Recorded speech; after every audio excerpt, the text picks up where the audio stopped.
Yes, alright. Muli na naman tayo nagbabalik mga idol at syempre, meron na naman akong i-share sa inyo. Pero bago yan, intro muna tayo.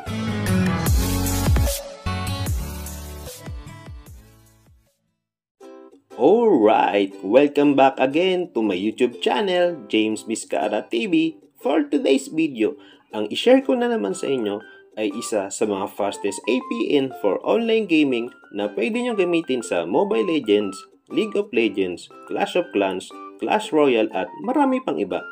Pwede nyo gamitin ang APN hindi lang basta sa Smart, Token Text, Sun, pwede din ito sa Globe at TM. Mapapabilis nito ang internet connection para maiwasan ang lag sa gaming. Okay, simulan na natin. Punta muna tayo sa settings. Then click SIM card and mobile data. Tapos, open natin yung SIM info and settings para makita si access point names. Mapapansin nyo, tinanggal ko muna yung ibang mga APN na nakasave sa SIM ko para maayos tignan. Sa ngayon, nakaset ang APN ko sa default setting ng Smart SIM. Ang name, Smart Internet. Bago natin speed test ang i-share ko sa inyo na APN, speed test muna natin si Smart Internet. Pwede din kayong gumamit mga idol ng iba pang speed test application maliban dito sa ginagamit ko. Sa mga Android devices, punta lang kayo sa Play Store para makapag-download. Ayan, speed test natin may reading na. Uy, wow! Malakas ang signal ng Smart natin ngayon . Maganda ang ping, 16 ms. Wala na masyadong lagyan. At ang kanyang download speed, 20 plus at mukhang tataas pa yata. Yun! 31.2 Mbps. Aba, ayos din ang kanyang upload speed, humahatol din sa bilis. Hindi na mahirap mag-upload ng photos at video sa speed na yan. Yun, sakto, 30 sarado. Ngayon, after natin ma-speed test ang default APN settings, next naman natin ang i-share ko sa inyo na APN. Ang name ng APN na ito ay SunSurf. Ayos din ang name na ito mga idol, parang sabon lang, alright. Itong APN pala na ito mga idol ay galing sa Singapore server. At nung masubukan ko, mas bumilis nga ang internet connection ko. Para makita nyo, speed test na natin kung may pinagbago pa talaga. Okay, wait lang po natin mga idol. Ayan, connecting na. Yun! Oha, kita nyo yun? Biglang hataw. Nilagpasan pa niya si Smart Internet na nasa 30 Mbps na. O ayan, ang reading niya ngayon nasa 50 Mbps download speed. Yun 53.9 Mbps, more than 20 plus ang nadagdag sa kanya.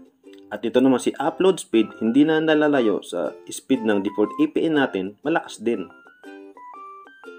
Ayan, 30.7 Mbps. Pwede pa natin ma-check mga idol dito sa result yung mga natapos natin na speed test para mas madali natin makumpara. Yung kanina, default APN settings, ang result ng download speed natin is 31.2 Mbps. Then si SunSurf naman, 53.9 Mbps.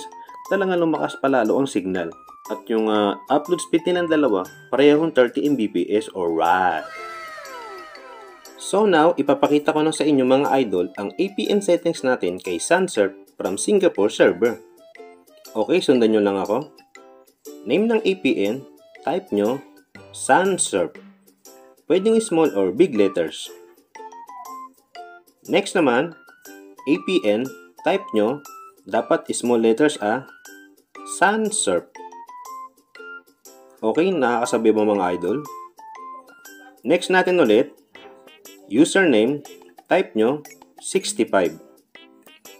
Then yung password, since naka-hide siya at hindi visible, ilalagay ko na lang sa screen. Type nyo, user123.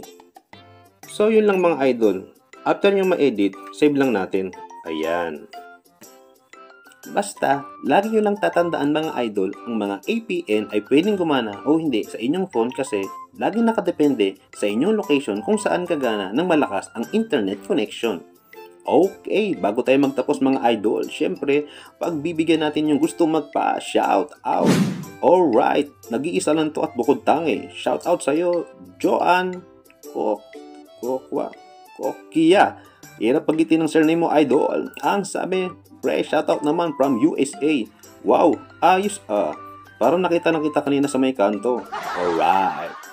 At kung hindi ka pa nakasubscribe sa ating YouTube channel, i-subscribe mo na yan. At huwag kalimutan i-click ang bell button icon para updated ka sa bago nating upload. Alright!